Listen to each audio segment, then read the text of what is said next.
ولد الرفيق سليمان النجاب أبو فراس في قرية جيبيا برام الله في العام 34. التحق بالعمل الوطني منذ نعومة أظفاره.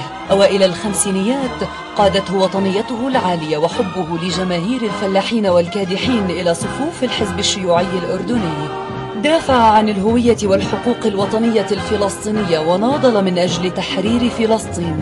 في العام 57 اعتقل أبو فراس وأمضى 8 سنوات في معتقل الجفر الصحراوي. في العام 67 عاد إلى أرض الوطن وقاد التنظيم المسلح للحزب الشيوعي بالتعاون مع الجبهة الوطنية. اعتقلته سلطات الاحتلال الإسرائيلية عام 74 بتهمة مقاومة الاحتلال. أثناء تجربته الاعتقالية تعرض للضرب والتعذيب باستخدام الأسيد ومواد كيميائية أخرى في محاولة جادة لتصفيته داخل السجن.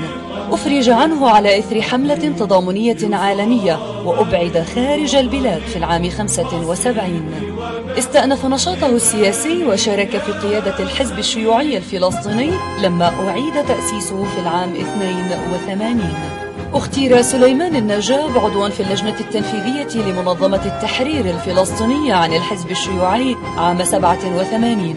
رأى في الانتفاضة الأولى معركة فاصلة في كفاح الشعب الفلسطيني ودعا للانخراط فيها بكل قوة دفاعا عن البرنامج السياسي الواقعي.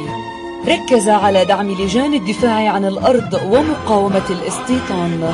شارك في تأسيس حزب الشعب الفلسطيني في العام 91 وانتخب عضوا في لجنته المركزية ومكتبه السياسي. أعيد انتخابه مرة أخرى في المؤتمر الثالث عام 98. ودعته فلسطين في العام 2001.